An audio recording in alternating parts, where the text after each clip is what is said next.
சத்தம் சொல்ல அல்லேலூயா சொல்லுங்க. எனக்குள்ள இருக்கிறவர் பெரியவர். ஆமேன் ஆமேன். ஒரு வசனத்தை வாசிப்போம். வெளிப்படுத்தல் 3:11. இதோ சீக்கிரமாய் வருகிறேன், ஒருவனும் உன் கிரீடத்தை எடுத்துக்கொள்ளாதபடிக்கு உனக்குள்ளதை பற்றி கொண்டிரு. அல்லேலூயா. கவனிங்க, இயேசுப்பா சிலுவையின் இரத்தத்தால் எல்லாத்தையும் சுரண்டி வஞ்சித்து வச்ச பிசாசை முறியடித்து நம்ம கையில் வந்து ஆதாம் ஏவாள்கிட்ட பிடுங்கின அத்தனை காரியத்தையும் பிடுங்கி அவனை வெளியேறங்க கோலமாக்கி சிலுவையில் ஆணி அடித்து எல்லாத்தையும் நமக்கு அவர் கொடுத்துட்டார். ஆனால் கொடுத்துட்டும் நம்ம அப்பப்போ என்ன செஞ்சிடறோம், கையை விட்டு விலக வச்சிடறோம். அவர் என்ன சொல்கிறாரு, உனக்கு கொடுக்கப்பட்ட காரியத்தை நீ அதை என்ன செய்யி, பற்றி கொண்டிரு, அதாவது பிடித்து கொண்டிரு, தக்க வைத்து கொண்டிரு, உன் பக்கத்தில் வச்சுக்க, எடுத்துக்க, விட்டுறாத, உன் பக்கத்தில் எப்போதுமே அது இருக்கணும் அப்படிங்கிறார். திருப்பி அந்த வசனத்தை சொல்லுங்க பார்ப்போம். இதோ சீக்கிரமாய் வருகிறேன், சீக்கிரமா நான் வரப்போறேன், ஒருவனும் உன் கிரீடத்தை எடுத்துக்கொள்ளாதபடிக்கு. ஒருவனும் உனக்கு கொடுக்கப்பட்ட வல்லமைய, உனக்கு கொடுக்கப்பட்ட கிருபையை, உனக்கு கொடுக்கப்பட்ட அபிஷேகத்தை, உனக்கு கொடுக்கப்பட்ட சுகத்தை, உனக்கு கொடுக்கப்பட்ட ஜெயத்தை, உனக்கு கொடுக்கப்பட்ட ராஜாங்கிற அந்த அதிகாரத்தை களவாண்டுறதுக்கு வருவான், பிடுங்கிறதுக்கு வருவான். நீ பிடுங்க விடாத. ஓன்ட்டு இருக்கிற அபிஷேகத்தையும், ஓன்ட்டு இருக்கிற வல்லமையும், ஓன்ட்டு இருக்கிற கிருபையும், ஓன்ட்டு இருக்கிற சுகத்தையும், ஓன்ட்டு இருக்கிற வெற்றியும், ஓன்ட்டு இருக்கிற ஐஸ்வர்யத்தையும், ஓன்ட்டு இருக்கிற பரலோக வாழ்க்கையும் பிடுங்குவதற்கு வருவான். ஆனால் அவன் பிடுங்காமல் இருப்பதுக்கு நீ இருக பற்றி கொள்ளணும், இருக பிடித்து கொள்ளணும். உனக்கு கொடுக்கப்பட்ட கிரீடம் இருக்குது. நான் உனக்கு ஒரு சிலுவையில் ரத்தத்தை சிந்தி உனக்கு ஒரு ஜீவ கிரீடத்தை கொடுத்துட்டேன். அன்புங்கிற கிரீடம், சமாதானங்கிற கிரீடம், உயர்வுங்கிற கிரீடம், சுகங்கிற கிரீடம், வெற்றிங்கிற கிரீடம், ராஜாக்கள் பிரபுக்கள் அமரக்கூடிய கிருபை, அந்த வெற்றி, அந்த கிரீடம் உனக்கு கொடுத்துருக்குறேன். ஆனால் அந்த கிரீடத்தை நீ என்ன செய்யாத, யாரையும் களமாட விட்டுறாத, யாரையும் திருட விட்டுறாத. உனக்கு கொடுக்கப்பட்டதை நீ இறுக பிடிச்சு பற்றிக்கொள், அதை கொடுத்துடாத, யாருக்கும் வித்து போட்டுறாத. அவர் என்ன சொல்றாரு, நான் உனக்கு கொடுத்துட்டேன், ஆனால் நீ என்ன செஞ்சிடற, பிடிக்காம அப்பவே விட்டுற அப்படிங்கிறார். நல்லா புரிஞ்சுக்கொள்ளுங்க, இந்த வசனத்தை நல்லா மைண்டில் ஏற்றிக்கொள்ளுங்க. திருப்பி வாசிக்க பார்ப்போம். இதோ சீக்கிரமாய் வருகிறேன், நான் சீக்கிரம் வரப்போகிறேன், நான் வரும்போது உன்னை தூக்கிட்டு போயிடுவேன், கொண்டு போயிடுவேன்.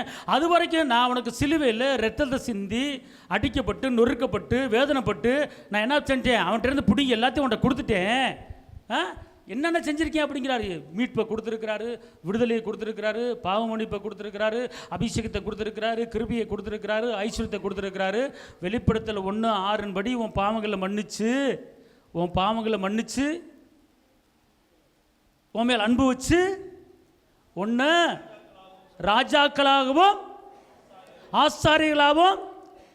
அப்போ அவர் ரத்தத்தை சிந்தி உங்களுக்கு என்ன கொடுத்துட்டேன்னு கேட்டா, உங்களை ராஜாவா மாத்திட்டேன், உன்னை பிரபா மாத்திட்டேன்.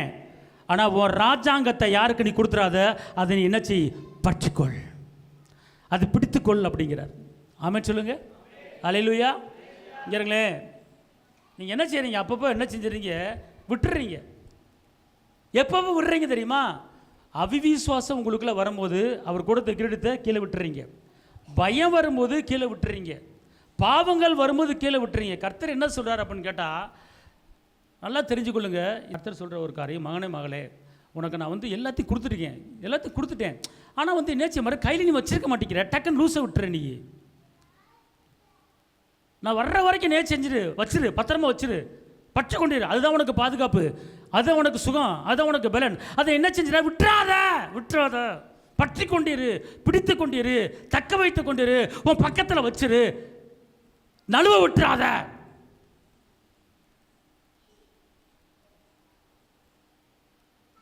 அதாவது ஏன் வந்து நம்ம மேன்மை அடைய முடியல, உயர்வு அடைய முடியல அப்படின்னு கேட்டால், விசுவாசத்தை என்ன செஞ்சிடறோம், விட்டுறோம், கீழே நம்பிக்கையை விட்டுடுறோம்,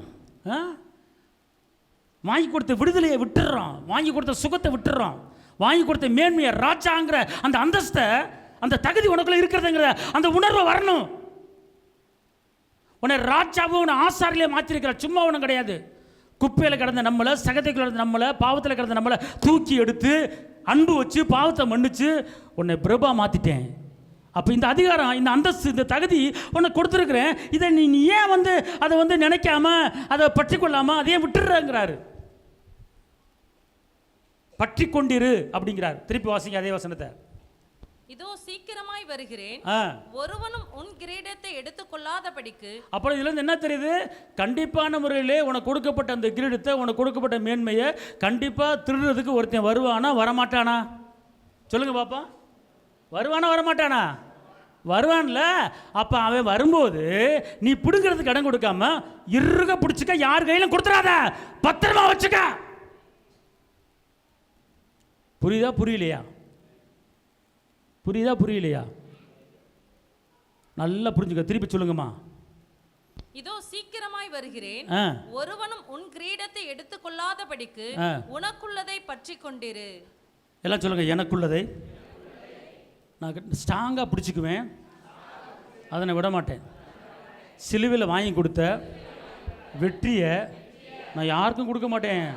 சிலுவையில் வாங்கி கொடுத்த ஐஸ்வர்யத்தை நான் யாரும் கொடுக்க மாட்டேன். சிலுவையில் வாங்கி கொடுத்த சுகத்தை நான் யாரும் கொடுக்க மாட்டேன். சிலுவையில் வாங்கி கொடுத்த மீட்பை நான் யாரும் கொடுக்க மாட்டேன். சிலுவையில் வாங்கி கொடுத்த பொருளாதாரத்தை, ஐஸ்வர்யத்தை, செல்வ செழிப்பை நான் யாருக்கும் கொடுக்க மாட்டேன். எனக்கு கொடுக்கப்பட்ட அந்த ராஜ்ய மேன்மையை நான் எனக்கு தக்க வச்சுக்குவேன், யாருக்கும் கொடுக்க மாட்டேன். கொடுக்க மாட்டேன். ஆக்ஷன் பண்ணுங்கம்மா. கொடுக்க மாட்டேன், கொடுக்க மாட்டேன். என் கிரீடத்தை யாரும் பறித்துக் கொள்ள முடியாது. என் கிரீடத்தை யாரும் பறித்துக் கொள்ள முடியாது. அல்லேலூயா, அல்லேலூயா. அதனால் அவர் வாங்கி கொடுத்த அந்த விடுதலையை உணருங்க, வாங்கி கொடுத்த மீட்பை உணருங்க. ஏன் அதை நீங்கள் ஏசாவுக்கு விற்று போட்ட மாதிரி, ஏசா விற்று போட்ட மாதிரி ஏன் விற்று போடுறீங்க? விற்று போடாதீங்க. உங்களுக்குள்ளே எல்லாமே அடங்கி இருக்கிறது, அதை நீங்கள் பறி கொடுத்துடாதீங்க. அடுத்தவன் களம் வர்றதுக்கு விட்டுறாதீங்க. களவாண்டு போ அப்படின்னு விட்டுறாதீங்க. உனக்கு கொடுக்கப்பட்ட அந்த காரியங்களை நீ என்ன செய்ய? எல்லாம் சொல்லுங்க. பற்றி கொண்டிருப்பேன். நல்லா சொல்லுங்கம்மா. எனக்கு கொடுத்த கிரீடத்தை நானே இறுக பிடிச்சு யாரும் பறித்து கொள்ள முடியாதபடி நான் பற்றி கொண்டிருப்பேன், நான் பிடித்து கொண்டிருப்பேன். அல்லேலூயா, அல்லேலூயா, அல்லேலூயா. அப்போ உங்களுக்கு கொடுக்கப்பட்ட அந்த சுகத்தை என்ன செய்யணும்? என்ன செய்யணும்? அப்போ எப்போ நீங்கள் உங்களுக்கு கொடுக்கப்பட்ட அந்த சுகத்தை எப்போ நீங்கள் கீழே விடுறீங்க தெரியுமா? அடுத்த பிடுங்க எப்போ தெரியுமா விடுறீங்க? நான் சீக்கிரம் போய் சேர்ந்துடும் போல தெரியுது, இந்த பலவீனத்தில் நான் உயிரோடு இருக்க முடியாது, அவ்வளோதான், முடிஞ்சு போச்சு, சோழி முடிச்சு, ஆண்டவரன் எடுத்துக்க போகிறாரு, எனக்கு இந்த வியாதி கொடூரமான வியாதி ஆளை கொண்டு போடும். அப்போ நீங்கள் எப்போ நீங்கள் சொல்கிறீங்களோ அப்போ நீங்கள் என்ன செய்றீங்க? உங்களுக்கு கொடுக்கப்பட்ட சுகத்தை என்ன செய்றீங்க? அடுத்தவனை களவாண்ட விடுறீங்க. அப்போ நீங்கள் என்ன செய்யணும்? அதை தக்க வைத்துக் கொள்ளணும். என்ன செய்யணும்? என்ன சொல்லணும்? சுகத்தை தக்க வைத்துக் கொள்வேன். அல்லேலூயா, அல்லேலூயா. அப்போ எப்படி தக்க வைக்கிறது? சுகம் பெலன் எனக்குள்ளே பாய்ந்து செல்லுதே, வல்லமை நதியாய் பரவி பாயுதே. சுகம் பெலன் எனக்குள்ளே பாய்ந்து செல்லுதே, வல்லமை நதியாய் பரவி பாயுதே. இரத்த குழாய்கள், கண்கள் செவிவாய், தமனி எங்கும் பாய்கின்றதே. இரத்த குழாய் சொல்லுங்க. கண்கள் செவிவாய், தமனி எங்கும் பாய்கின்றதே. உங்க வல்லமையால் சுகமானே, உங்க வார்த்தையால் சுகமானே, உங்க தழும்புகளால் சுகமானே, வார்த்தை உங்க தயவினால் சுகமானே. சுகம் பலன் எனக்குள்ளே பாய்ந்து செல்லுதே, வல்லமை நதியா பரவி பாயுதே. சுகம் பலன் எனக்குள்ளே பாய்ந்து செல்லுதே, வல்லமை நதியா பரவி பாயுதே. இப்படி சொன்னீங்கன்னா, இப்படி பேசுனீங்கன்னா நீங்கள் என்ன செய்றீங்க? சுகத்தை என்ன செய்றீங்க? தக்க வைக்கிறீங்க. ஆமென் சொல்லுங்க. அல்லேலூயா. அப்போ இதெல்லாம் எப்படி வாங்கி கொடுத்தாரு? இரத்தத்தை சிந்தி. அதான் உனக்கு கொடுக்கப்பட்ட கிரீடத்தை நீ என்ன செய்ய? பத்திரமா வச்சுக்கோ. எப்போ நீங்கள் நழுவ விடுறீங்களோ அவர் சொல்லிட்டாரு, அப்பத்தையும் தண்ணீரை ஆசீர்வதித்து நோயை உன்னை விட்டு விளக்குன்னு சொல்லி ஜீவ கிரீடத்தை கொடுத்துட்டாரு. வாதம் கூடாதனுக்கு அது பொல்லாப்பனுக்கு நேரிடாத ஜீவ கிரீடத்தை கொடுத்துட்டாரு. பகலில் வெயிலாகிலும் இரவில நிலவாகிலும் உன்னை சேதப்படுத்தாத ஜீவ கிரீடத்தை கொடுத்துட்டாரு. ஆனா இந்த கிரீடத்தை நீ கீழே விட்டுறாத. நிறைய பேர் தவறா பேசி அவிசுவாசம் பேசி கிரீடத்தை என்ன செஞ்சிடறீங்க, அடுத்தவனை களவாட, உங்க சுகத்தை அடுத்தவன் களவாட விட்டுறீங்க. அல்லேலூயா, அல்லேலூயா, அல்லேலூயா. புரிஞ்சவங்க அல்லேலூயா, புரிஞ்சு போச்சுங்கிற அல்லேலூயா, அல்லேலூயா. சிலுவையில் அவர் ஐஸ்வர்யவானாக இருந்தும் நம்ம தரித்திரத்தை அவர் வாங்கிட்டு அவர் ஐஸ்வர்யத்தை எனக்கு கொடுத்துட்டார். அல்லேலூயா, அல்லேலூயா, அல்லேலூயா. அப்போ இந்த கிரீடம், இந்த ஐஸ்வர்யத்தின் கிரீடம் உங்களுக்கு இருக்கு. எப்போ இந்த கிரீடத்தை கீழே விடுறீங்க, எப்போ இந்த கிரீடத்தை அடுத்தவனை பிடுங்க விடுறீங்க?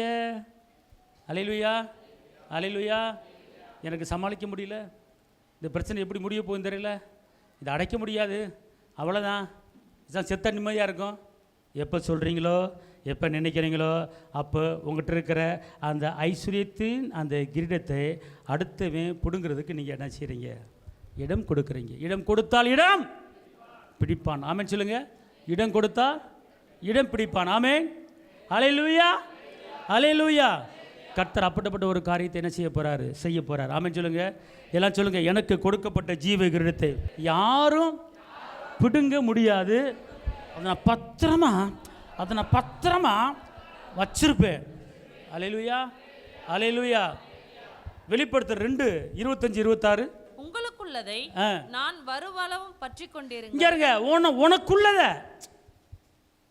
அவர் என்ன சொல்ற தெரியுமா? ஏய், நான் வர்ற வரைக்கும் உனக்கு கொடுத்துட்டேன்ல, நீ என்ன செய்ய? திருப்பி வாசிங்க பார்ப்போம். உங்களுக்குள்ளதை நான் வருமளவும் பற்றி கொண்டிருங்கள். ஜெயங்கொண்டு முடிவு பரியந்தம் என் கிரியைகளை கைக்கொள்கிறவன் எவனோ அவனுக்கு நான் என் பிதாவினிடத்தில் அதிகாரம் பெற்றது போல ஜாதிகள் மேல் அதிகாரம் கொடுப்பேன். அவர் என்ன சொல்றாரு? உனக்கு ஜீவ கிரீடத்தை கொடுத்துட்டேன், நான் பிதாட்ட எனக்கு நல்ல அதிகாரம் கொடுத்துருக்கிறாரு. ஆனால் அந்த அதிகாரத்தை நான் ரத்தத்தை சிந்தி உனக்கு நான் கொடுத்துட்டேன். ஆனால் அந்த நீ என்ன செய்யாத, அடுத்து உனக்கு என்ன செய்யாத, நீ களமாட விட்டுறாத, திருட விட்டுறாத, அதை பற்றி கொண்டிரு. ஆமென் சொல்லுங்க. அல்லேலூயா. திருப்பி 25 வாசிங்க. 25 வசனம். உங்களுக்குள்ளதை நான் வருமளவும் பற்றி. எல்லாம் சொல்லுங்க. என்ன சொல்லுங்க? எனக்குள்ளத. இப்போ இந்த தோடு இருக்கு, இந்த தோடை பிடுங்கிட்டு போடா. இந்த செயின் இருக்கு, இந்த செயினை கழட்டிட்டு போடா அப்படின்னு விடுவீங்களா? இந்த வீடு என் பேரில் இருக்கு, உன் பேருக்கு எழுதி தந்துடுறேன், கொடுப்பீங்க? அதெல்லாம் செய்ய மாட்டீங்கல்ல. ஆனால் இதை காட்டிலும் ஜீவன் உள்ளது, உயிர் உள்ளது, வாக்குத்தத்தங்கள். அது நீங்கள் என்ன செய்யணும்? என்ன செய்யணும்? இதுதான் பரலோகத்துக்கு கொண்டு போகக்கூடிய ஒரு வார்த்தை, பார்த்துக்கொள்ளுங்க. அப்போ என்ன செய்யணும்? இதை நீங்கள் என்ன செய்யணும்? உங்களுக்கு பற்றி கொண்டு இருக்கணும். Right, okay.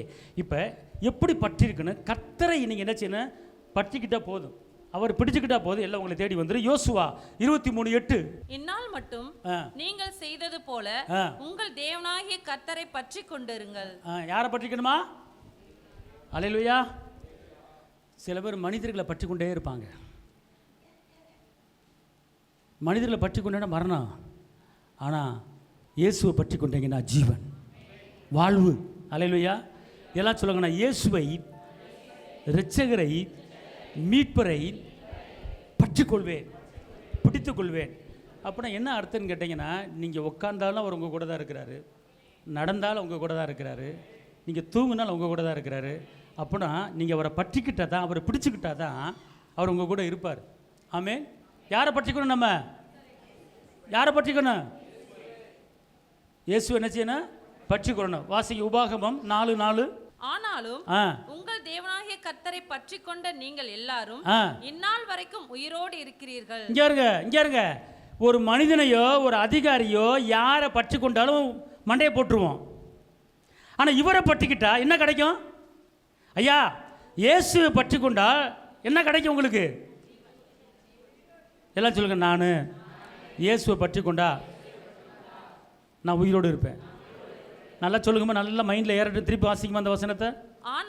ஆனாலும் உங்கள் தேவனாகிய கர்த்தரை பற்றி கொண்ட நீங்கள் எல்லாரும் இந்நாள் வரைக்கும் உயிரோடு இருக்கிறீர்கள். இப்போ நம்ம எல்லாருமே இங்க இருங்க, எத்தனையோ சம்பவங்கள் நடக்குது உலகத்தில். இன்னைக்கு நீங்களும் நானும் இந்த இடத்துல என் தகப்பனை மகிமைப்படுத்த, துதிக்க, ஆராதிக்க உட்கார்ந்துருக்கோம் அப்படின்னு கேட்டால், அவரை நீங்கள் பற்றி கொண்டனால, அவரை அன்றி கொண்டனால, அவரை சேவிப்பதனால இன்னைக்கு உயிரோடு இருக்கீங்க. கையா தட்ட அப்பாவுக்கு எல்லாம் சொல்லுங்க, நான் உயிரோடு இருப்பது, நான் உயிரோடு இருப்பது என் ராஜாதி ராஜாவை பற்றி கொண்டபடியால் நான் உயிரோடு இருக்கிறேன். சொத்து சக ரெண்டாவது, காசு பண்ண ரெண்டாவது, போது உயிர் இருந்தால் தானே. அந்த உயிர் எப்படி வருது? அந்த உயிர் எப்படி வருது? என் ராஜா இயேசு மகாராஜாவை நம்பி அவரை பற்றி கொண்டு அவர் மேலே விசுவாசம் வைப்பதனால தான் இன்னைக்கு நீங்கள் எல்லாரும் உயிரோட உயிரோட உயிரோட இருக்கிறோம். எல்லாம் சொல்லுங்க, நான் உயிரோடு இருப்பது அவர் கிருபை. நான் அவரை நம்பி இருப்பதால், அவரை பற்றி கொண்டிருப்பதால் உயிரோடு இருப்பேன். ஓகே, புரிஞ்சவங்க இல்லையா? உயிர் ரொம்ப முக்கியமா இல்லையா? உயிர் இருந்தால் தானே நகையை போட முடியும், உயிர் இருந்தால் தானே வீடு கட்ட முடியும், உயிர் இருந்தால் தானே வேலைக்கு போக முடியும், உயிர் இருந்தால் தானே பட்டு சேலை கட்ட முடியும், உயிர் இருந்தானே அப்படி இப்படி போக முடியும். உயிர் இல்லைன்னா ஒரு நாளைக்கு கூட இருப்பாங்க. என் கண்ணே, என் பொண்ணே, என் செல்லமே, என் அருமை மனைவியே, என் அருமை தங்கமே, நீ இல்லாமல் நான் இல்லை, என் உயிர் உயிர்னு சொன்னவங்க எல்லாம் நேரம் ஆயிடுச்சு எடுக்கலை, இன்னும் பாடி தாங்காது, பாடி தாங்காது, நேரம் ஆயிடுச்சு. குழி தோண்டிட்டாங்களா? சொல்லி அனுப்புங்க, குழி தோண்டிட்டாங்களா? பெட்டி வந்துருச்சா? பெட்டி.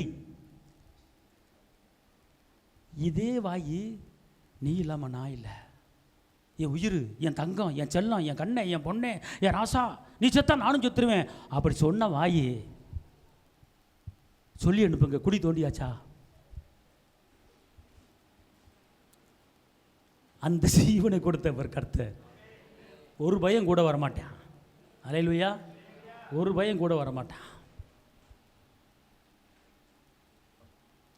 ஜீவனை கொடுத்தவர் அவர், வாழ்வழிக்கும் தெய்வம், உயிரை கொடுத்தவர் அவர்.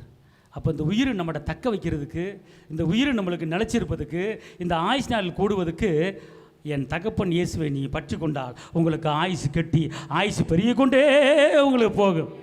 புரியுதா புரியலையா? அவர் விட்டுட்டீங்க. ஒரு வசனம் இருக்குது, நீ என்னை தேடியாமல் விட்டுட்டு நான் உன்னை என்ன செஞ்சிருவேன், என்றென்றைக்கும் 1:4 ஒரு வசனம் இருக்கிறது, அவரை தேடினால் தென்படுவேன், அவரை விட்டு விட்டால். அந்த வசனத்தை எடுத்தாலும் வாசி பார்ப்போம். திடீர்னு அந்த வசனத்தை வாசிக்க சொல்றாரு. 1:4 28:9. இப்போ வாசிங்க பார்ப்போம். என் குமாரனாகிய சாலமோனே, எல்லாம் சொல்லுங்க, என் குமாரனாகிய ஜீவாவே, நீ உன் பிதாவின் தேவனை அறிந்து, நீ உன்னுடைய பிதாவை தேவனை அறிந்து அவரை உத்தம இருதயத்தோடும், அவர் உத்தம இதயத்தோடும் உற்சாக மனதோடும் சேவி, உற்சாக மனதோடும் சேவி. கர்த்தர் எல்லா இருதயங்களையும் ஆராய்ந்து நினைவுகளின் தோற்றங்களை எல்லாம் அறிகிறார். எல்லா இருதயங்களையும் அறிந்து நினைவுகளின் தோற்றங்களை அறிந்து நீ அவரை தேடினால், நீ அவரை தேடினால் உனக்கு தென்படுவார், உனக்கு தென்படுவேன். நீ அவரை விட்டுவிட்டால், நீ அவரை விட்டுட்டேன்னு வச்சுக்க, அவர் உன்னை என்றைக்கும் கைவிடுவார். அப்படி போடு. அவர் கைவிட்டார்னா நடக்க முடியாது, அவர் கைவிட்டார்னா பார்க்க முடியாது, அவர் கைவிட்டார்னா சாப்பிட முடியாது. அப்போ அவர் உன்னை கைவிடாமல் இருப்பதற்கு நாம் அவரை என்ன செய்யணும்? என்ன செய்யணும்? பற்றி கொண்டு இருக்கணும், தேடணும். அல்லேலூயா சொல்லுங்க. நீ என்னை தேடலை, நான் உனக்கு என்ன செய்ய மாட்டேன். அல்லேலூயா. அவரை தேடி வந்துட்டீங்கன்னு உங்கள் வாழ்க்கை என்ன செஞ்சிடும்? மாறிடும். ஆமென். அல்லேலூயா. புரிஞ்சவங்க அல்லேலூயா, புரியுதுங்கிறவங்க அல்லேலூயா. அப்போ அவரை விடணுமா விட வேணாமா? பற்றி கொள்ளணுமா பற்றி கொள்ள வேண்டாமா? அவர் இருக என்ன செய்யணும்? பற்றி கொள்ளணும், பற்றி கொள்ளணும்.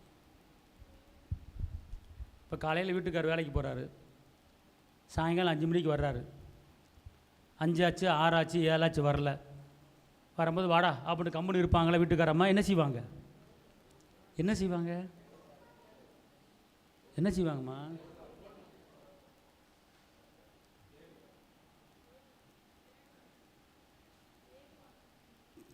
இப்போல்லாம் தேட மாட்டாங்க. ஒரு ஃபோனு, எங்கேயா இருக்கு, இன்னும் வேலை முடியலையா, எங்கே இருக்கீங்க கேட்பாங்களா கேட்க மாட்டாங்களா? அப்போ அந்த புருஷனை இங்கே வச்சிருக்கிறனால, புருஷனாக பற்றி கொண்டு இருப்பதனால ஃபோனை போட்டு கேட்குறீங்க. அல்லேலூயா. வருவோம்ல அப்படின்வேன். இது அம்மா பாசமாக கேட்கும், எங்கெங்கே போயிருக்கீங்கன்னு. வருவோம்ல, சும்மா போட்டு வை, என் கத்திவான் லொல்லுன்னு. உடனே ஃபோனை வைக்கும்போது விளங்காதவன் இவனை போய் நம்பி. இந்த விளங்காதவன் பேச்சு வாங்குறதுக்கு அவன் வந்து இந்த வந்துடுறேன்டா, இந்த கிளம்பிட்டேன்டா, இந்த நீ கடலைப்பருப்பு வாங்க சொன்னியா வாங்கிட்டு இருக்கேன்டா அப்படின்னா சரிங்க பார்த்து வாங்க அப்படின்னு சொல்லும். இதை விட்டு வரும்ல போன வை, விளங்காதவன். இந்த பேச்சு உனக்கு தேவையா? இந்த விளங்காதவன் சொல்கிற பேச்சு உனக்கு தெரியாது, ஆனால் இங்கே வரும். அன்பை பரிமாறிக்கொள்ளுங்கள், சமானத்தை பரிமாறிக்கொள்ளுங்கள். இல்லை பொண்டாட்டிமார்களை வந்து இந்த வந்துடுறேன்டா, இந்த இருக்கண்டா, அப்படி போடா வாடான்னு செல்லமாக பேசி பழகுங்க ஆம்பளைய. சும்மா வருவோம்ல லவ்னு குலைக்காத அன்பாக பேசி என்ன செய்ய பழகணும். ஆமாம் சொல்லுங்கள். அல்லேலூயா. இந்த காலத்தில் வந்து இப்போ அந்த காலத்தில் வாங்க உட்காருங்க எஜமானனே, எப்போங்க வருவீங்க வாங்க அப்படின்னு தான் கேட்டு காது குளிர்ந்து கேட்டுச்சு. இப்போ பேரை சொல்லி கூப்பிட்றாங்க. எப்போ வருவ?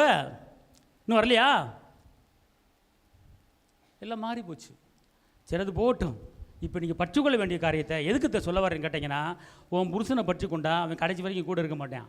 அவனுக்கு வயசாகி போயிடுவான் ஜீக்கிறேன், நீ கொஞ்சம் லேட்டாக போவ. அல்லேலூயா.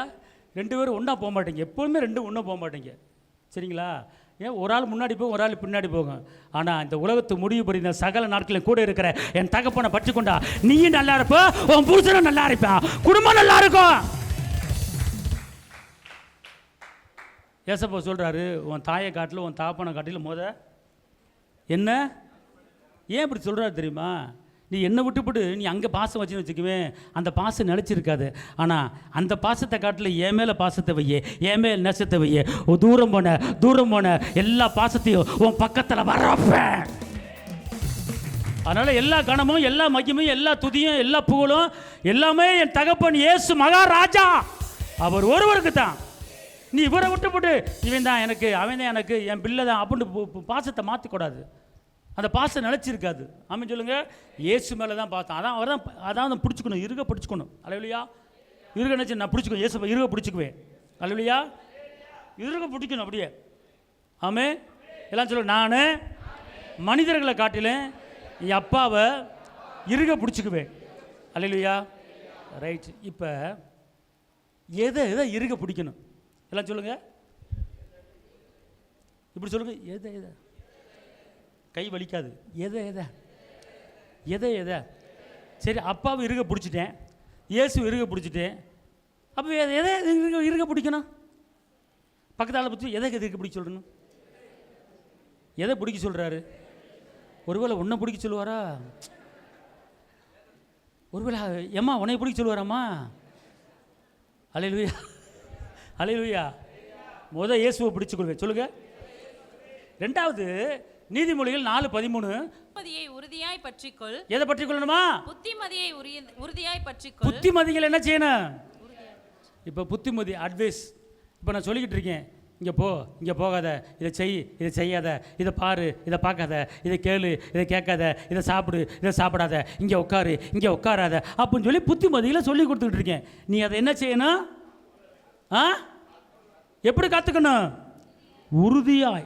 நீதிமொழிகள் 10:17 புத்திமதிகளை காத்துக்கொள்கிறவன் ஜீவ வழியில் இருக்கிறான். இங்க இருங்க, புத்திமதிகளை காத்துக்கொள்ளுவன் ஜீவ வழியில். வாழ்றதுக்கு உண்டான வழி என்ன தெரியுமா? புத்திமதிகளை காத்துக்கொள்ளணும். புத்திமதி அப்படின்னா அட்வைஸ் பண்ணுறது. தாய் தப்பன் பிள்ளையை கண்டிக்கிறாங்க இல்லையா, அது என்ன செய்யணும்? காத்துக்கொள்ளணும். நீதிமொழிகள் 13:18 புத்திமதிகளை தள்ளுகிறவன் தரித்திரத்தையும் இலச்சையும் அடைவான். இங்க புத்திமதிகளை தள்ளுகிறவன் தரித்திரம் லட்சியம் அடைவான். லட்சியம் என்னது? கவலை, கேவலம், அவமானம் அதை அடைவான். அப்போ புத்திமதிகளை நீங்கள் தள்ளி ஓரம் கட்டிட்டீங்கன்னா கண்டிப்பான முறையில் உங்களுக்கு தரித்திரம் தேடி வரும். அல்லேலூயா. இதில் என்ன தெரியுது? ஒரு வீட்டில் பெரியவங்க ஒரு அட்வைஸ் பண்ணாங்கன்னா அது சரின்னு என்ன செய்யணும்? நீங்கள் கேட்கணும். பிள்ளைய சொல்லணும், ஏம்மா எனக்கு எல்லாம் தெரியும், வேலையை பாருமா. கண்டிப்பாக தரித்திரம் இருக்குது, லட்சியம் இருக்குது. அதனால் புத்திமதி என்ன செய்யணும்? ஏற்றுக்கொள்ள. கடிந்து கொள்ளுதலை கவனித்து. கணவன் என்னது? உயர்வு, மேன்மை எல்லாம் தேடி வரும். அப்போ இந்த உயர்வுக்கு என்ன அர்த்தம்னு கேட்டிங்கன்னா, கடிந்து கொள்ளுதல் என்ன செய்யணுமா? கவனிக்கணும். எதுக்கு கண்டிக்கிறாங்க, எதுக்கு சொல்கிறாங்க, இப்போ வந்து சபையில் வந்து சில ஞாயிற்றுக்கிழமை சர்ச்சுக்கு வாங்க, லேட் பண்ணிடாதீங்க, ஆராதனைக்கு முன்னாடி வாங்க அப்படின்னு சொல்லும் போது சரின்னு கேட்டுக்கணும். ஆமாம், இவருக்கு என்ன வேலை இல்லையா? வேலை 9 மணிக்கு ஆரம்பிக்கிறாரு, முடிக்க நேரம் ஆகுது. இவங்க நம்ம கரெக்டாக 9 மணிக்கு வர்ற மாதிரியும் லேட் ஆகுதுன்னு சொல்கிறது. கடிந்து கொள்ளும் போது அதை ஏற்றுக்கொள்ள வேண்டும். கடிந்து கொள்ளும் போது என்ன செய்யணும்? ஏற்றுக்கொள்ள வேண்டும். வீட்டில் வந்து புருஷன் கடிந்து கொண்டாலும் மனைவி ஏற்றுக்கொள்ள வேண்டும். மனைவி கடிந்து கொண்டாலும் இங்கே இருங்க. இந்த காலத்தில் நிறைய குடும்பங்களில் மனைவி இல்லைன்னா புருஷன் செத்துருவேன். மனைவி தான் பிடிச்சி உட்காரு, வையி, எங்கே போகிற, என்ன செய்கிற, சாப்பிட்டியா, கொண்டையா, அவனை பாரு, இவனை பார்க்காத அப்படின்னு சொல்லி பேலன்ஸ் பண்ணி குடும்பத்தை நடத்துகிற அந்த அந்த மனைவிமார்கள் இருப்பதுனால தான் புருஷன்மார்கள் இன்றைக்கி நிலையாக நிற்கிறாங்க. கையை தட்டுங்கதாயி. அவன் சம்பாரித்து கொடுக்கலாம், ஆனால் அந்த சம்பாத்தியத்தை பக்குவமாக குடும்பம் நடத்துகிறாங்க பாரு, அங்கே தான் பெண்கள் நிற்கிறாங்க. அல்லேலூயா. ஏன்னா வேதம் சொல்லி புத்தியுள்ள ஸ்திரீ வீட்டை கட்டுகிறாள். வீட்டை கட்டுறதுக்கு உண்டான பொறுப்பு யார் பேரில் இருக்கு? அல்லேலூயா. நல்ல சில யுத்தியை கையாண்டு குடும்பத்தை நடத்துவாங்க. பெண்கள் வந்து உண்மையிலேயே வாழ்ந்திருப்பார்களாக, செழித்திருப்பார்களாக, பெருவர்களாக, ஆயுஷ் நாட்கள் கட்டி. அல்லேலூயா, அல்லேலூயா. அதனால தான் வந்து புத்தியுள்ள ஸ்திரீ வீட்டை கட்டான்னு சொல்லப்பட்டிருக்கு. ஏன் வந்து புருஷன் லேட்டாக வந்தால் ஏன் விசாரிக்கிறாங்க? புருஷன் எக்கெடுக்கிட்டு போடா, நீ எப்போனா வாடா, எப்போனா வாடா, அது வந்து உண்மையான ஒரு பொண்டாட்டி கிடையாது. கணவன்மார்களே புருஷன் பொண்டாட்டி விசாரிக்கணும். சாப்பிட்டீங்களா விசாரிக்கணும், டீ குடிச்சிங்களா விசாரிக்கணும், ஏன் லேட்டு விசாரிக்கணும், ஏன் முகம் டல்லாக இருக்குது விசாரிக்கணும், ஏன் தோண்டு போயிருக்கீங்க, என்ன பிரச்சனை அப்படின்னு சொல்லி விசாரித்தா தான் அதுக்கு பொண்டாட்டிக்கு அழகு. அல்லேலூயா.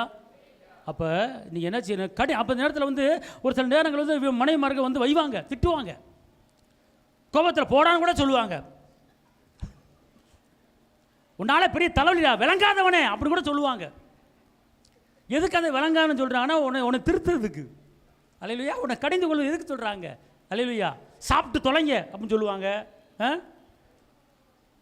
நீங்கள் அங்கே வரலைன்னா நான் வரமாட்டேன் அப்படின்னு சில இதெல்லாம் சொல்லுவாங்க. அப்போ அதெல்லாம் எதுக்குன்னு கேட்டால் உங்களை சரி பண்ணுறதுக்கு, மோல்டு பண்ணுறதுக்கு, உங்களை திருத்துறதுக்கு. அல்லேலூயா. அப்போ கடிந்து கொள்வதில்லை என்ன செய்யணும்? ஏசப்பா 12 வயசில் கடிந்து கொண்டார் வேதபாரர்கள் முன்னால். அல்லேலூயா. யார் நன்மைக்கு கடிந்து கொண்டார்களோ அதை நீங்கள் என்ன செய்யணும்? ஏற்றுக்கொள்ளணும். நீதிமொழிகள் 15:32. புத்திமதியை தள்ளிவிடுகிறவன் தன் ஆத்மாவை வெறுக்கிறான், கடிந்து கொள்ளுதலை கேட்கிறவனோ ஞானம் அடைவான்.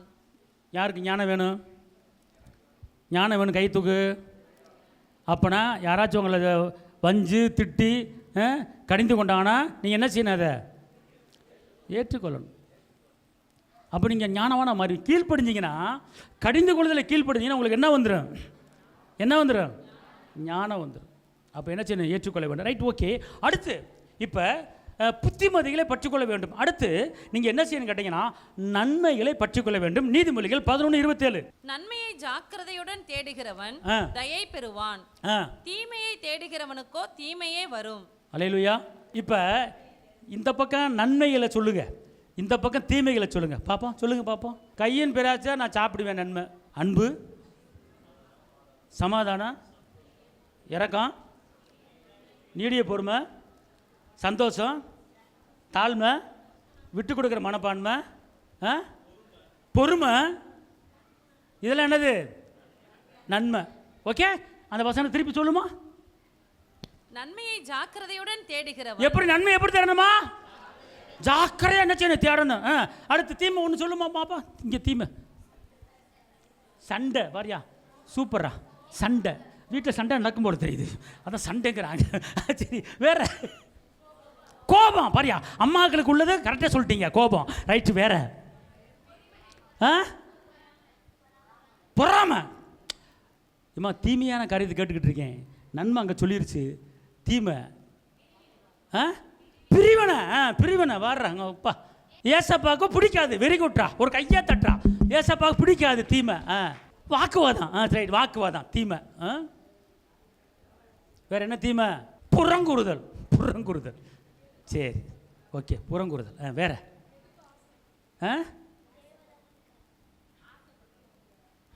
தேவையில்லாத உலகப்பரமான காரியத்துக்கு ஆசைப்படக்கூட தீமை. கையை தட்டு. பரியாசக்கார உட்கார இடத்துல உட்கார தீமை. பக்கத்தில் ஒரு சவுண்டு வந்துடக்கூடாது. சாப்பிட்றத விட்டு எட்டி பார்க்குறது. ஏங்க என்ன சண்டை சண்டை என் சோறாக்கு என்ன கேட்டு வந்துடுறேன். ஓடுறது போய் தீமை. அவங்க அண்டை போட்டு போகிற உனக்கு என்ன எட்டி பார்க்குறது. என்னாச்சு, என்ன நடக்குது, ஏது நடக்குது, தீமை. சோம்பேறி. ஆமாம், சோம்பேறி கூட தீமை. அல்லேலூயா. இப்போ புரிஞ்சு போச்சா? இவர்கள் நன்மையை சொன்னார்கள், இவர்கள் தீமை சொன்னார்கள். எதை பற்றிக்கொள்ள வேண்டும், எதை விட வேண்டும், எல்லாம் சொல்லுங்க. திருப்பி அந்த வசனத்தை வாசிங்க பார்ப்போம். நன்மையை ஜாக்கிரதையுடன் தேடுகிறான். நன்மை எப்படி தேடணுமா? அடுத்து தயை பெறுவான். தீமையை தேடுகிறவனுக்கோ தீமையே வரும். அப்போ இங்க இருங்க, எதை நீங்க தேடுறீங்களோ அது உங்களை தேடி வரும். எல்லாம் சொல்லுங்க. நான் அன்பை தேடுவேன், என்ன தேடி வரும். சமானத்தை தேடுவேன், என்ன தேடி வரும். இரக்கத்தை தேடுவேன், என்ன தேடி வரும். சண்டையை தேடினீங்கன்னா சண்டை தேடி வரும். பிரிவினையை தேடினீங்கன்னா பிரிவினை தேடி வரும். முரட்டாட்டத்தை தேடினீங்கன்னா எல்லாம் தேடி வரும். அப்போ எது உங்கள் வீட்டுக்கு வருது அப்படின்னா நீங்கள் பின்பற்றுகிறனால தான் அது உங்களை தேடி வருது. நீங்கள் சமானத்தை தேடினீங்கன்னா உங்கள் வீட்டில் சமானம் இருக்குங்க. நீங்கள் அன்பை தேடினீங்கன்னா உங்கள் வீட்டில் அன்பு இருக்குங்க. நீங்கள் சுகத்தை தேடினீங்கன்னா உங்கள் வீட்டில் சுகம் இருக்குங்க. ஒன்றுமில்லை, நீ எதை நாடுகிறாயோ, எதை பின்பற்றுகிறாயோ அதுதான் உன் வாழ்க்கையில் வரும். நீ தீமையை, சண்டையை, பிரச்சனையை, போராட்டத்தை, பிரிவினையை, முறுமுறுப்பை, குற்றப்படுத்துதலை, குறை சொல்லுதலை, வாக்குவாதம் பண்ணுறத, இதை நீ பின்பற்றி போனால் இதுதான் உன் குடும்பத்துக்கு வருமே ஒழிய நன்மை வராது. அப்போ எதை பற்றிக்கொள்ளுகிறாயோ அது உன்னை தேடி வரும். அப்போ நான் தீமையை பற்றி கொண்டால் தீமை வரும், நன்மையை பற்றி கொண்டால் நன்மை வரும். உயர்வை பற்றி கொள்ளுங்க, மேன்மையை பற்றி கொள்ளுங்க, அற்புதங்களை பற்றி கொள்ளுங்க, அதிசயங்களை பற்றி கொள்ளுங்க, விடுதலையை பற்றி கொள்ளுங்க, கிருபையை பற்றி கொள்ளுங்க, ஐஸ்வர்யத்தை பற்றி கொள்ளுங்க, இயேசு மகாராஜாவை பற்றி கொள்ளுங்க. சகல பரிபூர்ணமும் உங்களை தேடி வரும். தயவு செய்து தீமையை பற்றி கொள்ளாதிருங்க, தீமையை பேசாதீங்க. வேதம் சொல்லுகிறது தீமையை கண் முன்னால வைக்காத. ஆமென். அல்லேலூயா. சத்தம் அல்லேலூயா சொல்லுங்க. அப்பனா நீதிமொழிகள் 11:27 இன்னொரு வாசித்துருங்க. நன்மையை ஜாக்கிரதையுடன் தேடுகிறவன். நன்மை எப்படி தேடணுமா? அப்புறம் தயை பெறுவான். தீமையை தேடுகிறவனுக்கோ தீமையே வரும். பார்த்தீங்களா? நன்மை தேடினீங்கன்னா உங்களுக்கு தயவு கிடைக்கும், நன்மை தேடினா கிருபை கிடைக்கும். அதனால் உங்கள் வீட்டில் எந்தெந்த காரியம் நன்மையான காரியங்கள் இருக்கோ அதை தேடுங்க. சரிங்களா? தயவுசெய்து தீமை தேடாதீங்க. நன்மையான பேச்சு நிறையா இருக்குது, தீமையான பேச்சு நிறையா இருக்குது. நல்லா இருக்கீங்களா? என்ன பேச்சு? எங்கே போய் தொலைஞ்ச? நல்லா அழகாக இருக்கீங்க. ஏன் இப்படி பங்குற மாதிரி இருக்கா? இந்த ட்ரெஸ்ஸில் ரொம்ப பியூட்டியாக இருக்கீங்க. விளங்காது இந்த ட்ரெஸ்ஸை போட்டு இதை ஒரு வெளியே போகாத, உருப்பிட மாட்டேன். இது என்னது?